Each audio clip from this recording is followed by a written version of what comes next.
Welcome to Breakups, Broken Hearts, and Moving On with Janice Formicella. I'm Janice Formicella, a breakup coach passionate about supporting others to learn from their breakups, overcome loneliness, love being single, and see the end of a relationship as the beginning of a magical, sexy new chapter in life. I am here each week to share with you the tools that I have learned through my own painful breakups, through hitting rock bottom more than once, and through working with people all around the world to heal their broken hearts. If you are looking for hope and strength to move on from your breakup and resources to enjoy your new life, you are in the right place, and I've got your back.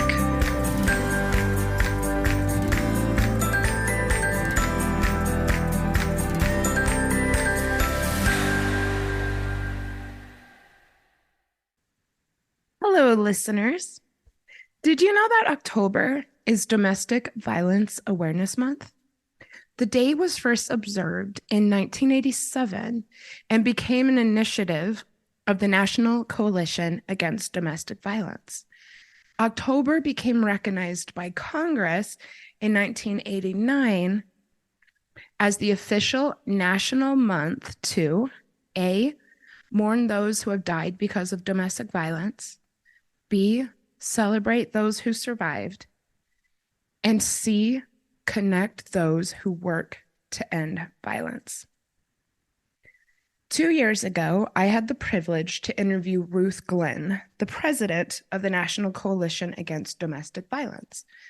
Ruth not only told her harrowing story of escaping gun violence at the hand of her partner and the father of her child, but about the current state of intimate partner violence in America and what people can do to escape it themselves, and what to do if someone you know is in an abusive relationship.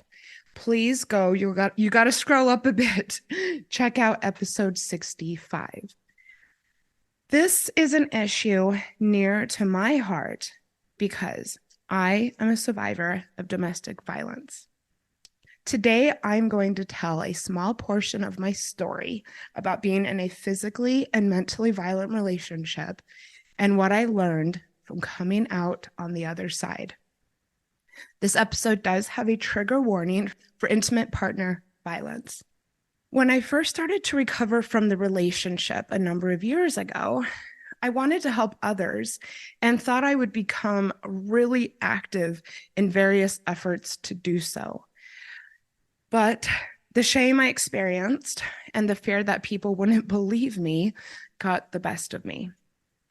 When I started the podcast a while back, I did so with the intent of sharing my story so that those who have experienced violence or are experienced intimate partner violence would know that they aren't alone and they aren't the only one who was taken off guard by a toxic, abusive person. But again, I was held back for various reasons. I do want to use my platform to help others, whether it be recovering from a broken heart or recovering from abuse. I've decided that I don't need to make being a survivor part of my identity as a coach or a podcast host. But for now, that I will use October as an opportunity to kind of push myself to share a bit. Just writing this episode has filled me with a lot of courage. Becoming an advocate is a journey. It's not something that you just do immediately or overnight, and it doesn't look the same for everyone. This episode is part of my journey. Today, I'm going to share a bit about toxic people and abusive relationships, my story in a nutshell, and 5 lessons I learned as part of my recovery. So first of all, what does a toxic or abusive partner look like? I think it's important because multiple experts on the topic, from nonprofits to health organizations, do agree on a few things. According to Healthline.com, your relationship may be toxic if it's characterized by behaviors that make you feel unhappy, including disrespect, dishonesty, controlling behaviors, or a lack of support. The National Coalition Against Domestic Violence provides a pretty long list of behaviors that really have no black and white to them. Definitely listen to that. These are never behaviors that are okay. They must be considered red flags. I chose a short list of things from their website that I experienced in my abusive relationship. The list is quite long, so I just chose some that I really related to quite a bit. First, extreme jealousy, possessiveness, unpredictability, a bad temper, demeaning the victim either privately or publicly, embarrassment or humiliation of the victim in front of others, harassment of the victim at work, intimidating the victim with weapons like guns, knives, bats, or mace, stopping you from working, limiting the hours you can work, getting you fired, or forcing you to work certain types of jobs. So now a bit about my story. I fell into my abusive relationship in the way that a lot of people do. But of course, listen to this. All stories are as unique as the people who tell them. I was divorced about 2 years before I met this person. The last 2 years of the marriage were very challenging, and a lot of really sad things took place. Some of you may know that I had quite a journey with some very severe gaslighting, for instance. So once we actually separated, I was so ready to get back out there. One of the reasons I ultimately became a breakup coach is that I really did well the first few months of the separation. I had some self-love practices, and I was so relieved to have this person away from me that I actually had a lot of joy in my heart, to be honest.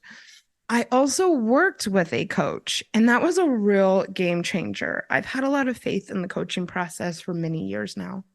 And then the reality of my new life hit, and I found it very hard to make plans for my future.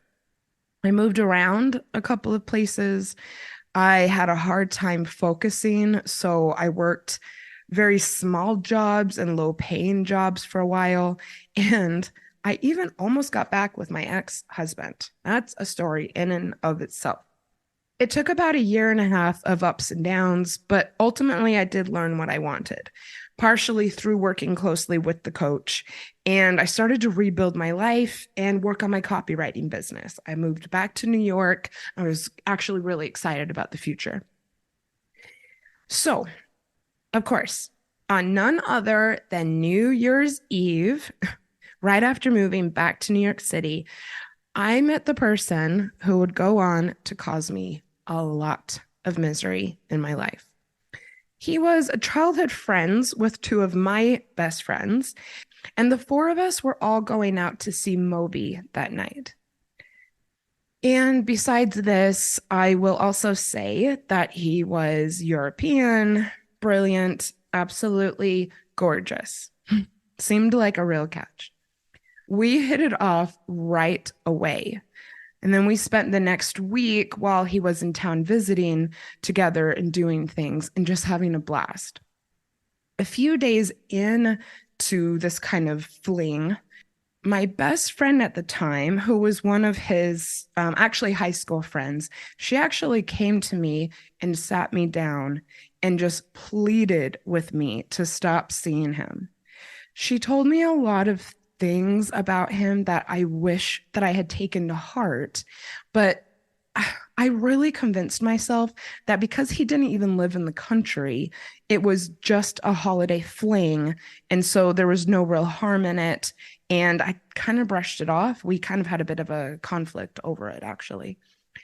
I really, really believed that it was just a holiday fling. We had no plans to hang out again. I don't even think he had my phone number. Nothing. He left, and I really thought that was going to be it. But as soon as he got back home to Europe, he called me on Skype, much to my surprise. He would then proceed to completely dominate my time from there on out. He would call me multiple times a day, constant DMs on Facebook, always wanted to know what I was doing. I would wake up to have long letters from him, poetry from him in my inbox or on Facebook. He wrote me love letters. And I think I was just so inexperienced that it was actually a bit exciting, if I'm perfectly honest. I was, yeah, like I said, young and naive. And before I knew it, I was really over my head. And it was made worse by the fact that, like I said, I was enjoying some of the attention and the flattery. I was only 2 years out of a divorce, and leaving an icky marriage can kind of mess with your head and make you make some poor decisions sometimes. It was also made worse by the fact that a lot of my friends cheered me on. A lot of people thought that he seemed like a catch. A lot of people didn't actually end up spending time with him, but just knew that, someone handsome was pursuing me. They didn't know a lot of the details. I kept a lot of it to myself. Only a month later, he came back to New York and he stayed with me. I would never do that again. And I think he stayed for 2 weeks or so. It became very clear very quickly that I was in a very, very bad situation. I won't go into the details, but the abuse and his alcoholism were apparent from the first days of his visit.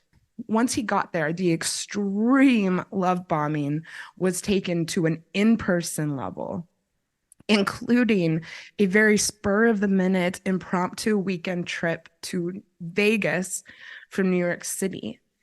I felt so caught up in the whole thing. It was really hard for me to see the reality of what a future with him would actually look like. Plus, the fact that he was staying with me, I don't think my friends would have even wanted to put him up. It was just, like I said, I was overwhelmed and over my head. And of course, a few months later, I was on a plane with a couple of suitcases to move in with him in Europe. How exciting, right? Everybody except a couple of my friends certainly thought it was. I had a gorgeous promise ring and we were going to move into an apartment together. But listen to this and how quickly things can take a complete 180 when you're with an abuser. He had actually promised me originally that he would move to New York to be with me. But it didn't turn out that way for reasons that are now completely obvious. And of course, that is because an abuser will magically isolate you from your support network before you even realize it's happening. Once I got there, the abuse directed toward me and his substance abuse were shocking. But now I was in another country, building what I thought would be an exciting life with someone who loved me.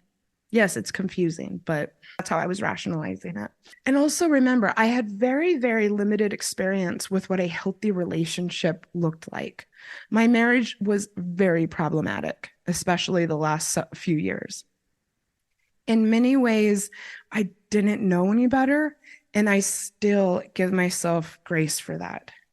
When we traveled back to America for him to meet my family, everyone, of course, fell in love with him. It was sadly one of the few times in my adult life when my family seemed happy for me or interested in me in really any way. And so, yeah, this messed with my head, and he was so good at impressing them. That didn't happen in my marriage. My husband and my immediate family just weren't close at all. And my immediate family, besides me, are all very close to each other. And when I was married, they had wanted to get close with my husband, and it just didn't happen. It just didn't come together that way, several reasons. So they were really happy that my next partner was so into the family thing. For some reason, I think that this helped them relate to me better or differently.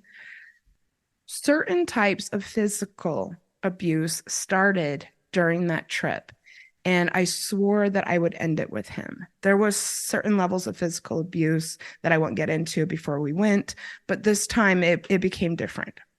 By this time, however, I was very entrenched in the cycle of abuse, and I went back to him again and again.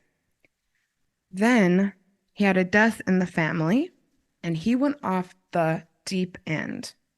And what would follow was the most terrifying, stressful, and sad year of my entire life. Eventually, the physical violence got to the point where the police got involved, and I was finally able to walk away for good. I was finally able to commit to myself that in this case, there would be no coming back from that. And of course, my life was pretty fucked by that point, and it would take me a while to get to the point I am now, but step by step, I did. And to anyone listening who feels devastated by a toxic person or an abusive relationship, I know that you can do it too. Whew. That is my story in a very, very small nutshell. Obviously, there are a lot of details and stories in there that I left out, but I'm not sure I will ever publicly speak about them.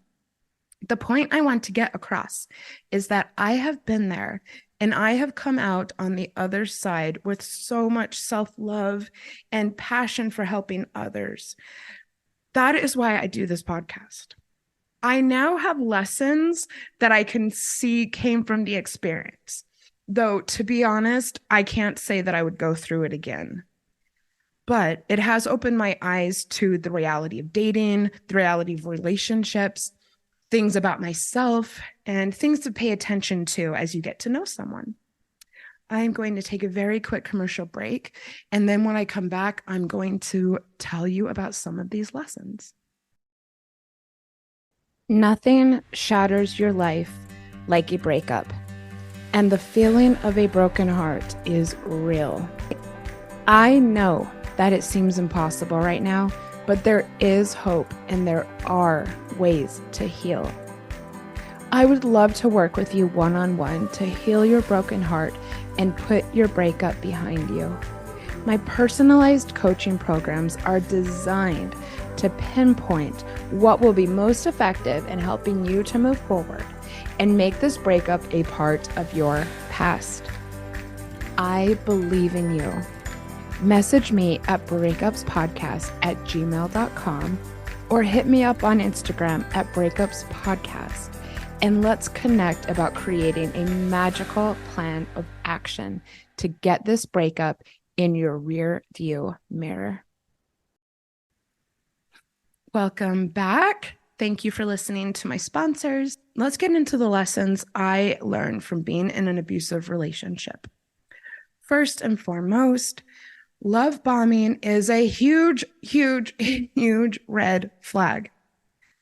At the time of my relationship, though, love bombing was not part of, like the vernacular, the way that it is now, not by a long shot.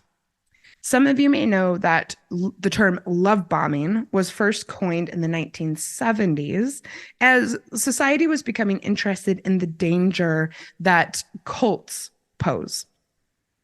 This form of manipulation is commonly used by cults to groom and entice people into joining groups that will go on to demand a lot from its members.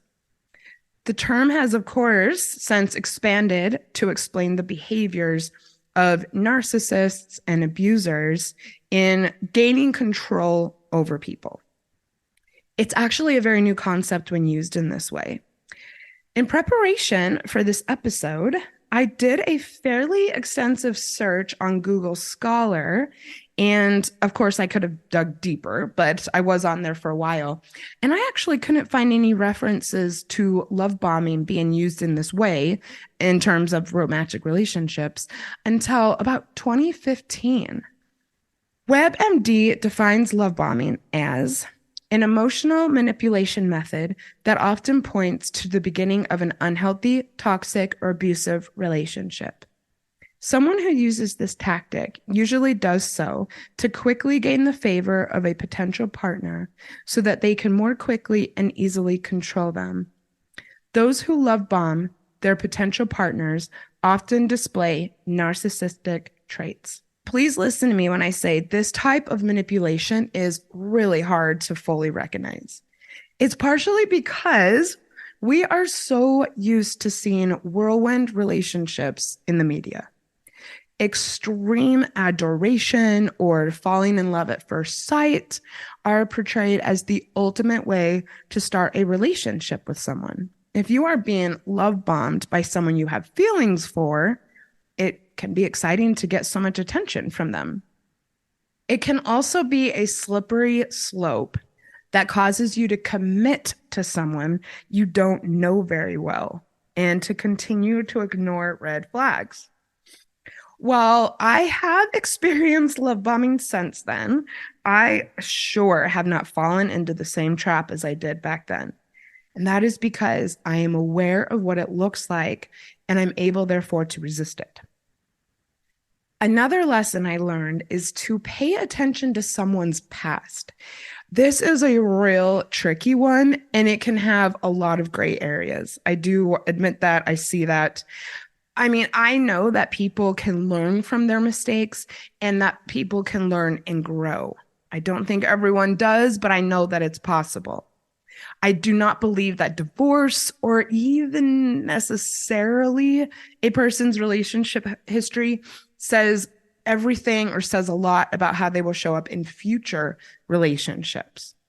But when a person's past involves mistreating others and multiple stories of bad behavior, please have your guard up.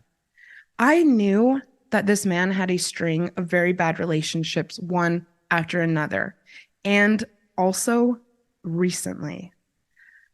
The friend I mentioned earlier knew someone who had been the victim of his erratic behavior in the last year. But because of the love bombing, I convinced myself that this woman that she was referring to must have been a scorned lover or something. Please remember that this was many years ago. I would absolutely not default to that today. I default to believing women. At the time, I just couldn't see clearly. I was just inexperienced, young. And I heard multiple stories of extremely questionable behavior, and that is being generous on my part, told to me by my new boyfriend and others. I mean, he would even tell me things that I was pretty shocked by and that I hope today would send me running in the opposite direction. But the deeper I got into the relationship, the harder it was to think objectively. Today, I just take things super slow. I listen, I reflect, I choose my next steps carefully. I end things pretty quickly if it doesn't feel good. I am very curious about how people speak about their exes or about past negative experiences with others. Someone who has learned and grown from a conflict or any type of relationship will not speak with vitriol about it afterwards. They will not dwell on it when it comes up. They will speak about it with little emotion. They won't get worked up. I encourage you to also pay attention to this. Third, take into account what your friends say. Of course, there are exceptions to this rule, but I am here and typically on this podcast, I talk about the rules, not the exceptions. It is typically good to listen to what your friends say about the new person you are dating. And I do make a point of differentiating this from what your family says. Abusive people are very good at playing things up in front of family members. When my family met my ex for the first time, I was bombarded by texts from him the next day about how great he was. And like I said earlier, this did cloud my judgment because, no one in my family had ever before then, or has ever since, by the way, texted me that much. So I was liking that attention as well. Friends are simply more objective when it comes to who you date. In some cases, they know you better or in different ways than your family does. And they've likely had the chance to see your partner in a more casual setting or heard from you maybe different things than what you tell your family. Hopefully, they have your best interest at heart. And that's not to say that families don't. I'm just saying the dynamic is different.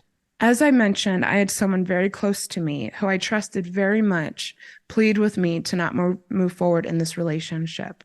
Yes, I did have others who were cheering me on, but they had little contact with him compared to this person.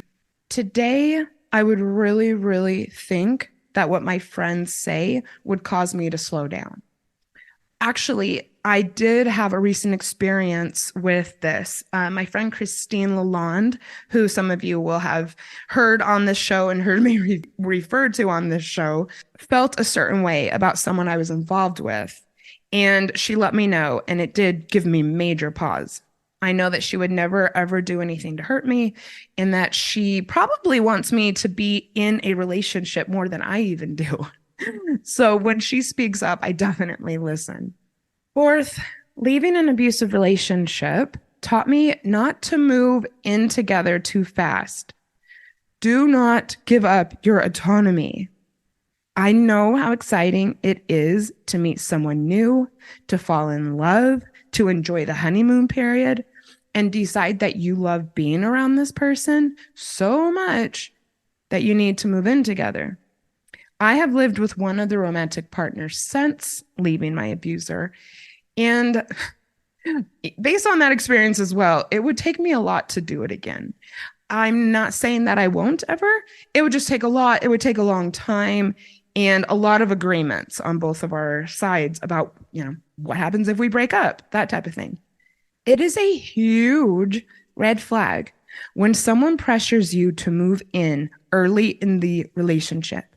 This demand on this level of commitment so early is not only a red flag, but it should be a deal breaker. If someone wants to be with you, they will revel in the opportunity to get to know you, whether or not they have this level of access to you. They will love the fact that you have your own life, and they will be curious about it.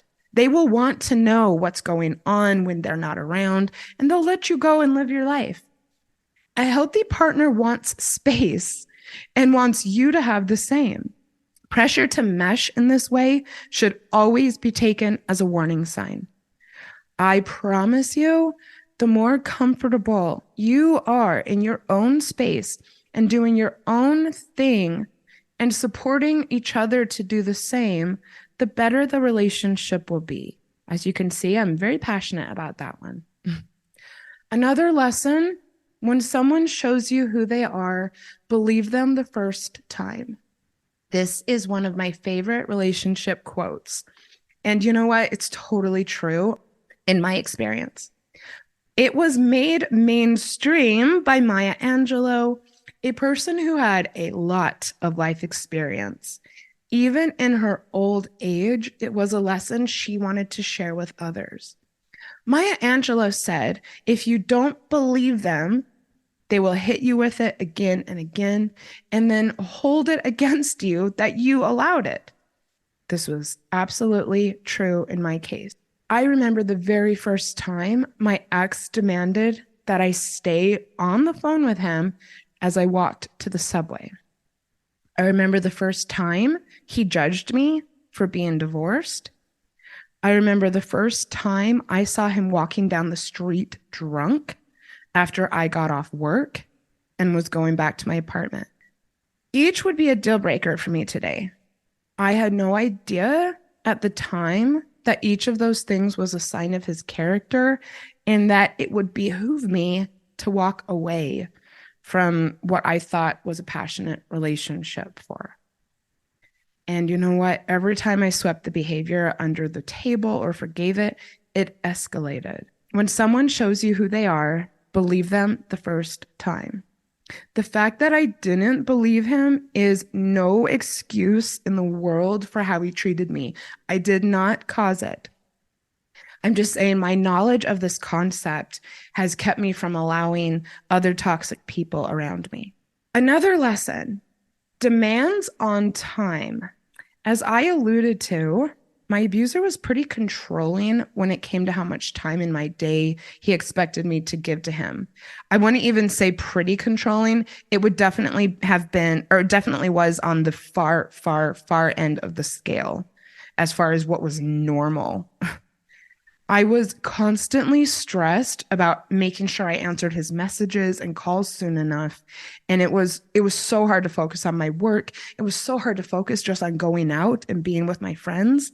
The day before I left for Europe, I went out with a couple friends. He blew up my phone to the point that we just didn't even have fun. When I didn't answer him, he said he was going to cancel my airline tickets. He knew I was out with friends, didn't care. When you are stressed to this level, your nervous system is activated and not in a healthy way. It causes you to have a hard time regulating your emotions. It impacts your physical health. Nobody should ever put pressure on you to give up something that is important to you for the sake of giving them attention. When you are away from someone, they do not need to be in constant touch with you.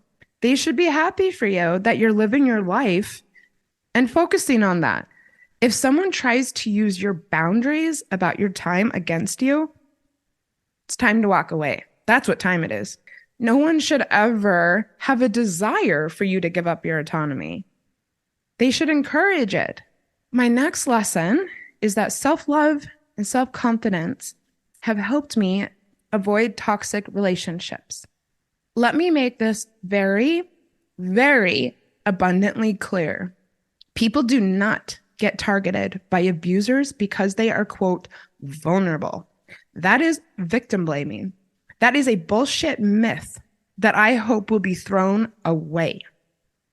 Oftentimes, narcissists and abusers target the strongest, most magnetic people around them because they get off on the ego boost. I was not vulnerable or weak when I met my abuser. I was popular. I was excited about life. I was inexperienced in the ways of the world. I will say that. I had been raised in a very insular Mormon community. I just didn't know what healthy partnerships look like. After I left this guy, someone very close to me told me if I hadn't been vulnerable, the abuse would never have happened, and that he targeted me because I was vulnerable. I called bullshit on it the minute they said it, and I still do today. Abusers are sly, sleek, calculated people who ease their way into your life in ways that seem normal and sweet at first. It is so easy to find yourself shocked and confused by their first act of abuse, but feeling connected and attached before you even know what's going on, and therefore not wanting to walk away, convincing yourself that they had a reason for it. Some of the most educated, intelligent, and quote unquote high value people I have known have fallen victim to abusive assholes. In fact, when the abusive person has narcissistic traits, as many do, maybe all, they will often go for the most desirable people, as I said earlier, because they want to build themselves up and make themselves look better. Although I was confident and I did love myself before I was torn down by this person, I have allowed what I have learned and recovering from it to make me stronger and proud of myself. What I did do was fuse everything I learned from this experience with an ever-growing conscious relationship with myself to get to the point where I am simply more intentional about who I allow in my life. I have compassion with myself, and I have used this compassion and turned it into self-love. And you know what? I am pretty picky about who I spend time with, and I'm more aware of, any sign that something doesn't feel good, whether it comes to romance or friendships. I mean, ask any of my close friends, they'll say I am very discerning. And I'm not saying that I may not necessarily make mistakes or even that I haven't made any mistakes since then. I've actually experienced love bombing multiple times since leaving this relationship. I just haven't allowed myself to fall under the spell of it. But you know what? I'm human. So who knows? The last lesson that I learned is that I am strong. Having recovered from a messy divorce, I kind of already knew that I was strong. But I had no idea what I was going to eventually encounter and how fucking terrifying it would be. I had no idea that I would then go through the recovery almost all on my own. And you know what? I was so worn down by the relationship and by the way I was treated by those around me that for a while I was pretty broken. I was glad to be out of the relationship for sure, but I just could not see how I was ever going to pick myself up and what the future could possibly look like. I moved to Australia about 4 months later, partially because I was feeling so lost. I was feeling so unsupported.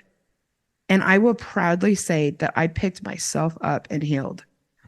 However, from being raised the way I was, to the marriage, to the abuse, I wasn't fully knowledgeable about how to be self-sufficient.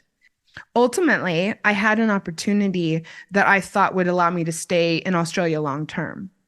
As some of you know, if you've listened a while, it turned out to be anything but an opportunity. And while it broke me down a bit all over again, this time, I got out of that situation much quicker than I did before. This time, I was ready to recover on my own. When I left my abuser, I was not ready for that. This time, I was. And this is now what my coaching programs are all about, helping people discover the power that they have within. If you have been listening for a while, you may also know that I've been through breakups since then, and they did not break me. This is because I know what I can overcome, and I know the pain from a breakup is temporary. And if you do certain things, the pain can be fairly short-lived. If you have gone through an abusive relationship, or you are currently in one or recovering from one, you are not obligated to list your lessons the way that I have. Just get out. You do owe it to yourself to heal and do the work to not ever let it happen again. What I do hope is that you can take some of what I learned and what I shared today to extract hope and to gain your own sense of strength, to come out stronger and more resilient. I have faith in you.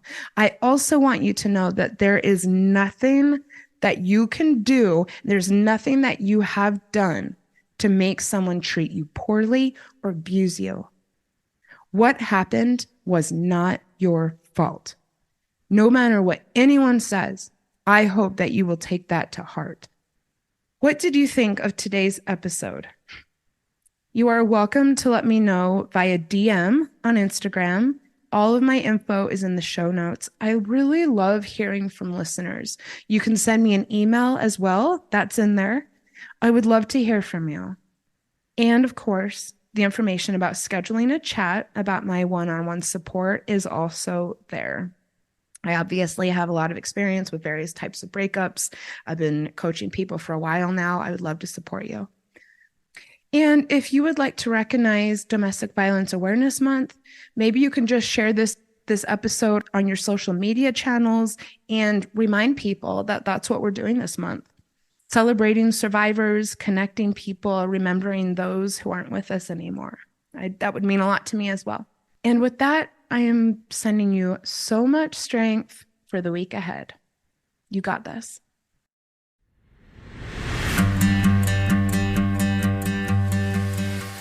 Thank you for listening to Breakups, Broken Hearts, and Moving On with Janice Formicella. I sincerely hope that you found today's episode inspirational or useful. I would love to support you on your healing journey. All you have to do is send me a message on Instagram at Breakups Podcast or email me at breakupspodcast@gmail.com, and I will be in touch to get you started. Remember, if you are struggling with a broken heart, your feelings are temporary. I am sending you so much love and luck for the week ahead. You've got this.